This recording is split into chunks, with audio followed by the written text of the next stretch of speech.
Soy el doctor Iriarte, docente de la René Moreno de la materia de embriología, histología, del grupo G y del grupo C.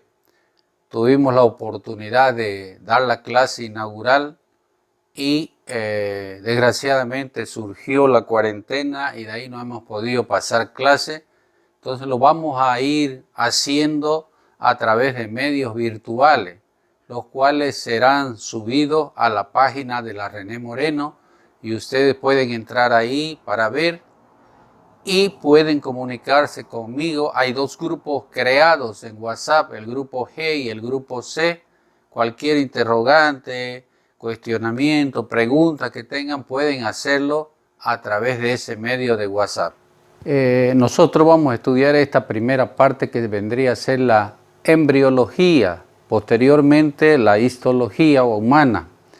La embriología es una rama de las ciencias médicas que tiene por objeto el estudio del desarrollo del ser humano desde el momento de la concepción hasta el momento del parto. Después del parto ya viene la pediatría y va a estudiar al recién nacido en sus diversas etapas. La embriología, que estudia el desarrollo, inicialmente vamos a ver de que lo estudia día por día. Más enseguida lo estudia semana por semana, mes por mes, hasta el momento del nacimiento. Antes de llegar a la fecundación, tenemos que hablar un poquito de la ovogénesis y de la espermatogénesis, que si bien son materias o son temas que se van a desarrollar mejor en la parte práctica, porque allá están destinados, vamos a dar un pequeño repaso acá de la ovogénesis. La ovogénesis estudia la transformación del ovogonio primario hasta el óvulo maduro, que tiene un periodo de 14 días. Y esa ovogénesis es algo cíclico, quiere decir que se repite cada mes en el ciclo femenino. En cambio, la espermatogénesis estudia también desde los espermatogonias inmaduras hasta espermatozoides maduros y tiene un periodo de duración. En las ediciones anteriores decía 64 días, actualmente dice 74 días. Y esta espermatogénesis en el varón es una maduración constante, no es cíclica como en la mujer. Haciendo un pequeño repaso en lo que sucede en la mujer, es que sabemos que la mujercita ya nacen con sus dos ovarios y en ellos tiene una cierta cantidad que está aproximadamente al 1.000.000 de los folículos ovarianos, que ellos van a quedar ahí en diploteno, se llama, van a quedar en reposo hasta cuando venga la pubertad. En la pubertad hay descargas hormonales y ahí se reinicia la maduración de estos ovogonios. Más o menos inician entre 15 y 20 por mes, pero tan solo uno es el que consigue madurar mensualmente o en cada ciclo, podemos decir. Cuando iniciaron la maduración en la pubertad, vemos que serían los folículos primordiales. Aquí tenemos el ovocito primario con sus células que lo están rodeando, pero son células aplanadas, si ustedes se fijan, y también tenemos las células que son del parénquima ovariano. Estos serían del ovario y esto del futuro óvulo, ¿no? Ovocito primario. Esas células que son aplanadas del primer día van avanzando, va pasando el tiempo, y en el proceso, como se llama, de crecimiento, de maduración, van a ir volviéndose células cúbicas. Inicialmente una sola capa nada más de células cúbicas y secretan una sustancia lipoproteica que va a llegar a conformar lo que sería la zona pelúcida, que es una zona de protección del óvulo, para protegerlo, y una pequeña cantidad de líquido que hay rodeando. Posteriormente, esa capa de células cúbicas se multiplica rápidamente, decíamos en el término de los 14 días, se tiene que multiplicar, y como vemos acá en el tercer diseño, que hay más de una, 3, 4, 5 capas, varias capas, pero que también son cúbicas, y ahí ya sería el folículo primario que va yendo hacia el secundario. Posteriormente, en el folículo secundario, vemos que las células foliculares, que se llaman estas, las células foliculares, las que rodean al ovocito, se han multiplicado considerablemente y forman un pequeño espacio entre las células donde se han multiplicado y se llena de líquido y se llama el antro folicular, y aquí va a estar lleno por un líquido que se llama el líquido folicular. Y así sucesivamente siguen multiplicándose y creciendo. Como vemos aquí, ya sería un folículo de tercer orden, un folículo maduro que se llama terciario o folículo maduro de De Graaf. ¿Qué es lo que vemos? Que este antro folicular se ha ampliado grandemente, el líquido folicular está más abundante y el futuro óvulo está rodeado por unas cuantas células que se llaman el cúmulo o forus, que es el que sostiene a este óvulo. Resulta de que esta célula folicular, y esto es lo importante, las células foliculares, no se vayan a olvidar, son células que producen estrógenos. Entonces, si preguntamos dónde se produce el estrógeno en las mujeres, la respuesta puede ser en el ovario, bien, pero puede ser en el cuerpo humano, pero específicamente en las células foliculares del ovario, entonces, ¿cierto? Forma lo que sería la teca interna y la teca externa. La teca interna va a ayudar a la secreción también de testosterona, aunque parezca raro, las mujercitas también tienen testosterona, un bajo nivel, es cierto, pero tienen. Y esa testosterona vendría a ser como una materia prima para que estas células foliculares los transformen en estrógeno, que sería la hormona propia de la mujer. Va a llegar el día 14, y se va a producir la ovulación. Aquí vemos el folículo de De Graaf, lo que hablábamos, ya maduro, las células del cúmulo forus, y en el día 14 del ciclo ovariano hay liberación de otra hormona, ya no la FSH. La FSH sería para la primera quincena. En la primera quincena, la FSH, que quiere decir hormona folículo estimulante, y que es secretada por la hipófisis, que está en la silla turca de nuestra cabeza, va a secretar FSH y va a estimular a las células foliculares para que produzcan estrógeno. Esta misma FSH en el varón también estimula a las células, a los espermatozoides, para que estos maduren. O sea, fíjense que la FSH entonces en la mujer ayuda a la ovogénesis y en el varón a la espermatogénesis, ¿cierto? En el día 14 volvemos y decíamos que el día 14 del ciclo, que es cuando se produce la ovulación, se libera otra hormona en la hipófisis, que es la LH, la hormona luteinizante. Esta hormona luteinizante ayuda a la liberación del óvulo que está en el interior del folículo maduro, y es liberado ese óvulo, es expulsado hacia el exterior del ovario. Se produce como una ampollita que se denomina estigma, y esta LH, como tiene una enzima que es la fibrinolicina, actúa sobre las fibras de colágeno, las disuelve y esto sale con gran fuerza hacia el exterior del ovario.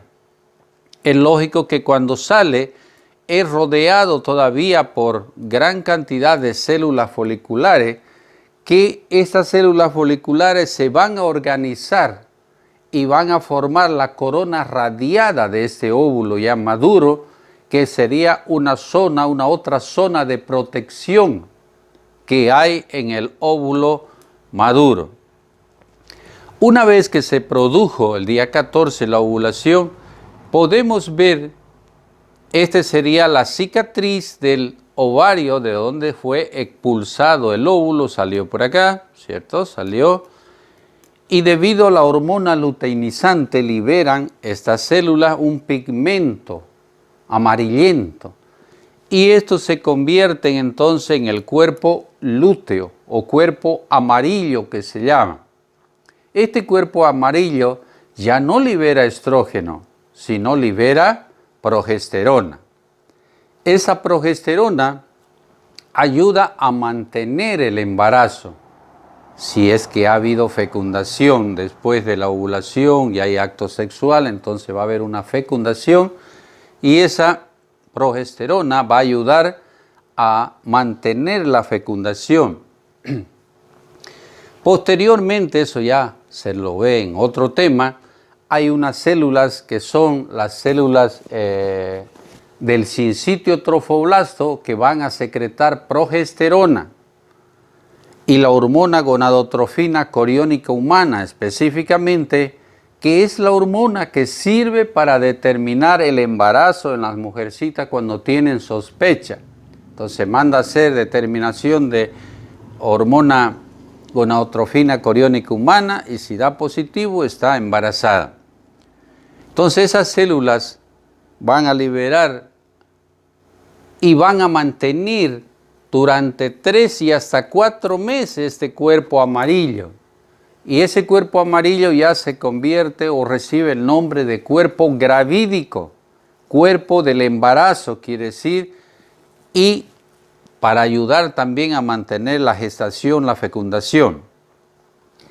En el caso de que no hubiese fecundación, se ha visto de que a los 9 días después de la ovulación, este cuerpo amarillo comienza a degenerarse y se convierte en cuerpo atrésico, que se llama. Se va atrofiando y ya no produce hormonas.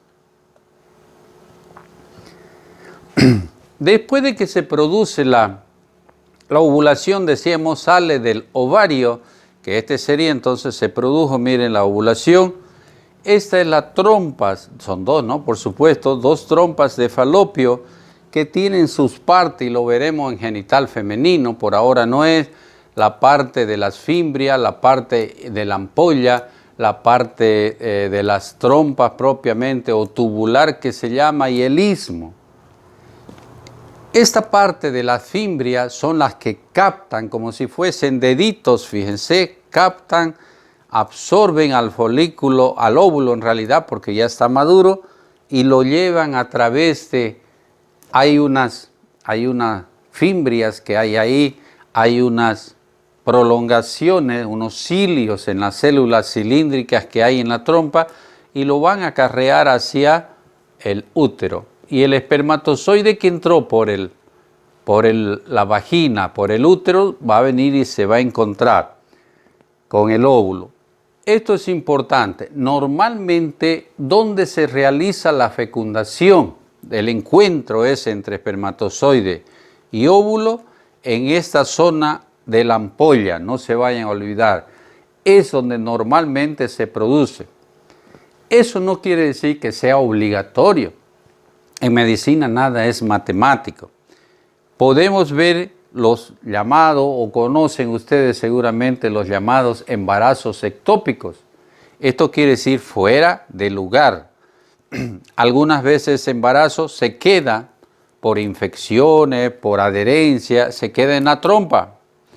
Otras veces se queda allá atrás del útero, lo que se conoce como fondo de saco. Otras veces en el mesenterio, entre los intestinos puede ser. Otras veces en la parte inferior del útero, que quedaría por acá más o menos en la parte inferior del útero. Todo eso son los llamados embarazos ectópicos.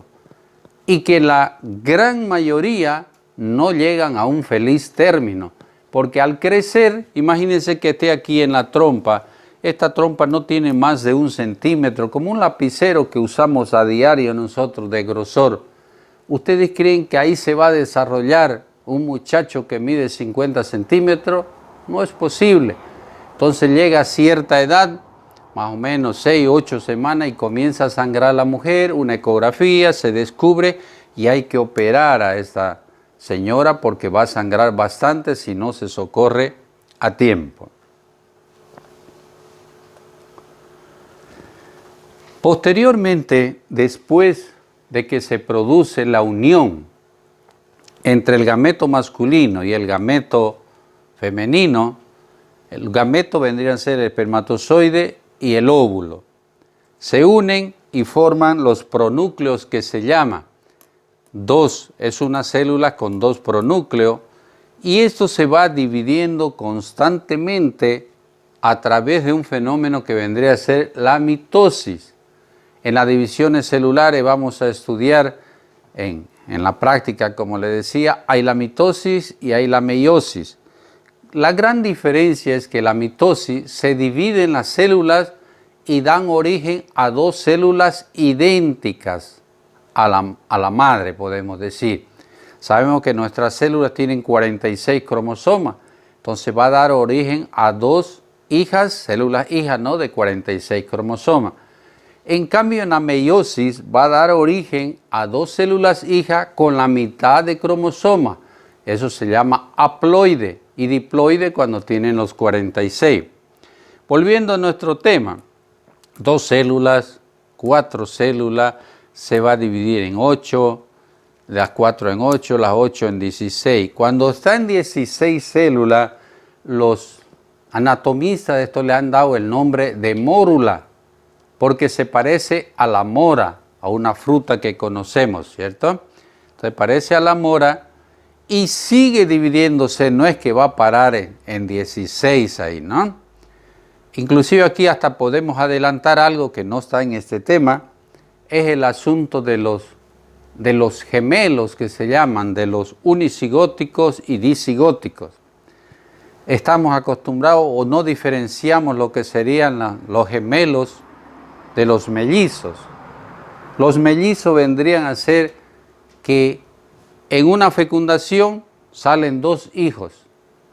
Se llaman disigóticos. Pueden ser los 2 hombres, los 2 mujeres, un hombre, una mujer, un choco, un negro. Puede variar, grupo de sangre diferente. Entonces, ¿por qué? Porque son 2 espermatozoides versus 2 óvulos. En cambio, los unicigóticos, lo traigo acá porque nos hace recuerdo de la mórula. Hay un fenómeno y que no se sabe el por qué. Esto se divide como si la mitad se fuera para allá, la mitad para acá, y formarían 2 hijos. Serían unicigóticos, de un óvulo, de un espermatozoide. Entonces ahí obligatoriamente los 2 tienen que ser hombres, los 2 tienen que ser mujeres, los 2 tienen que tener el mismo grupo sanguíneo, los 2 son chocos, los 2 morenos, los 2 negros, etc. Y hasta el gusto de la enamorada, si es que tienen, si son varones, entonces generalmente dice, o sienten lo que el otro siente, dolor, tristeza, alegría, etc. ¿No? Es algo realmente que no está muy bien descrito por la ciencia. Después de que sigue multiplicándose esas células, vemos de que la multiplicación es tal que forma dos conjuntos de células. Las que están más al fondo, esta con azul, se llama la masa celular interna. Y lo que está más afuera se llama la masa celular externa. Esta masa celular interna va a dar origen al blastocito, futuro niño-niña. ¿Está claro? La masa celular interna. En cambio, la masa celular externa, esta de acá, que está más verde, más claro, va a dar origen a la placenta, la futura placenta. Y en ese afán de dividirse las células también se forma una cavidad que se llama cavidad del blastocisto. Entonces esto se llama blastocito, lo que está con azul, y cada célula azulita, esta se llama blastómera. La célula o el conjunto de blastómera forman el blastocito, entre paréntesis, futuro niño o niña. Aquí vemos entonces que esa masa celular externa se va a ir introduciendo, fíjense, en esta parte que ya vendría, dice acá, estroma uterino. Es la parte más interna del útero. Entonces se van incrustando esas células y ya posteriormente vamos a estudiar lo que serían las vellosidades primarias, secundarias, terciarias, cómo llega la vascularización y al final va a formar la placenta. Pero eso es posterior a este tema. Esto solo para hacerles recuerdo lo que decíamos. Fíjense, aquí hubo la ovulación, que vemos acá, el óvulo entró, ya hay fecundación aquí, entraron varios, pero solamente uno es el dichoso de poder entrar. Genéticamente dice, entra uno y químicamente se cierra.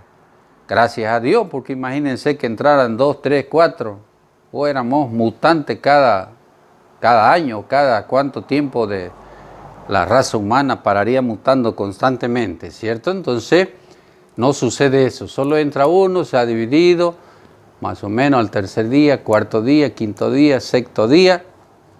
Al sexto día ya entra acá y entre 6 y 7 días comienza a entrar. Esta es la parte del útero.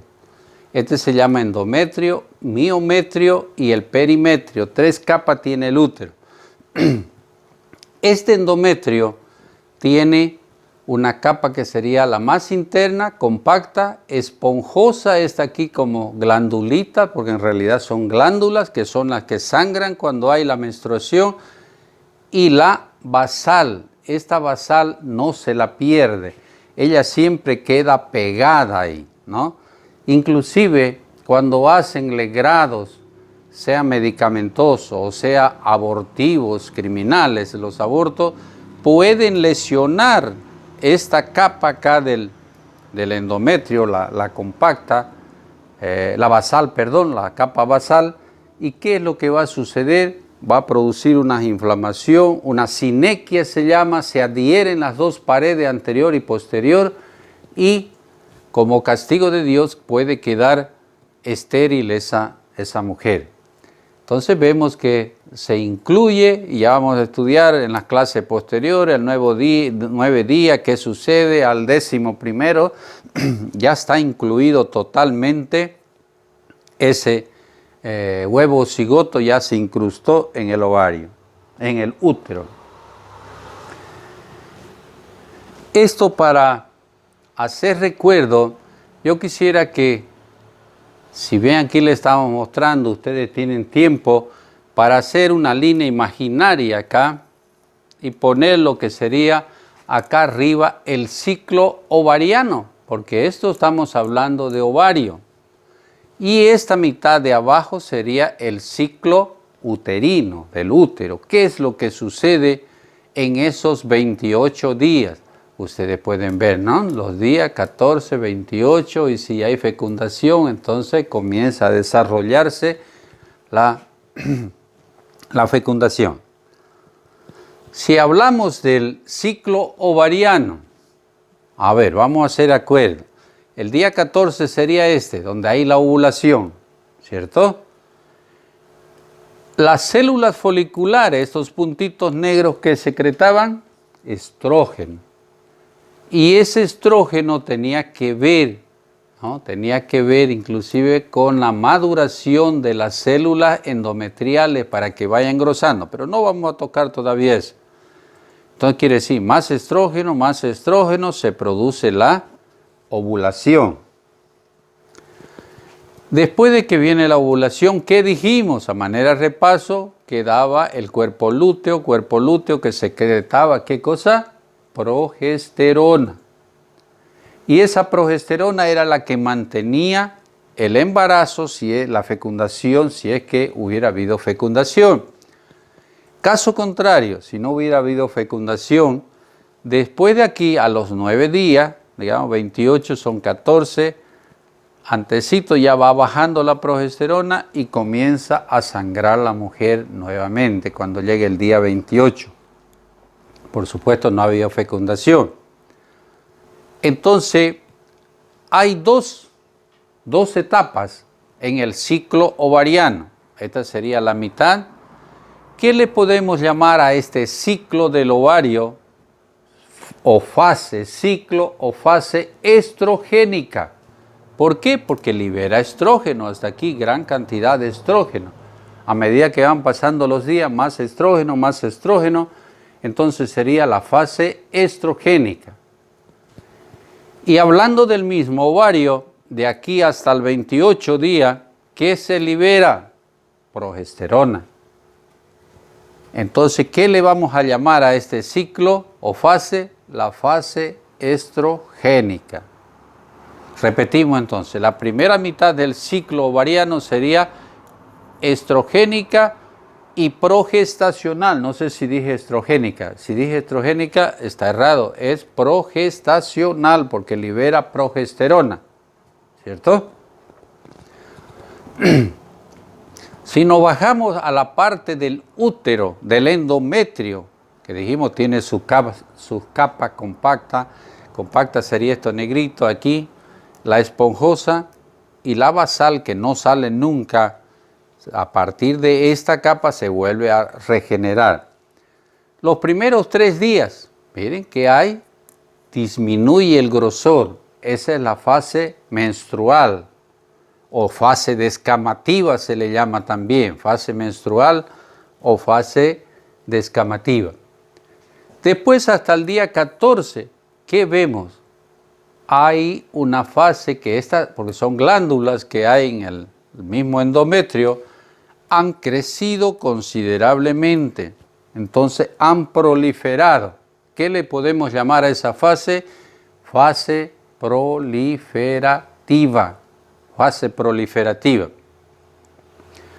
Después del día 14 ya no crece mucho, pero sí hay mayor secreción, preparándose para una posible fecundación. ¿Qué secreta? Agüita, ácido cítrico, dice, azúcares para mantener la fecundación. Porque en los primeros días que se implantó, ahí no va a haber un pedazo de pan que va a alimentar, ¿no?, a este nuevo ser que se está implantando. Entonces, repitiendo, en el endometrio, en el útero, ¿qué va a haber? Fase descamativa o menstrual. La segunda, fase proliferativa. Y la tercera sería la fase progestacional o secretora. Son las 3 fases entonces que tiene el endometrio. Y por si acaso coincide, por si le preguntamos, por ejemplo, en el examen, la fase estrogénica del ciclo ovariano, ¿con qué fase del endometrio o del útero corresponde o coincide? Con la fase proliferativa. La fase progestacional, donde secretan progesterona del ovario, coincide con qué fase del ciclo uterino, con la fase progestacional o fase secretora, principalmente porque secreta gran cantidad para prepararse para una fecundación. Bueno, estimados alumnos, por hoy es suficiente y así le vamos a ir subiendo videos para que usted vaya estudiando, y si se levanta la cuarentena y reiniciamos las clases, ya nos reuniremos de más cerca para continuar las clases. Muchas gracias.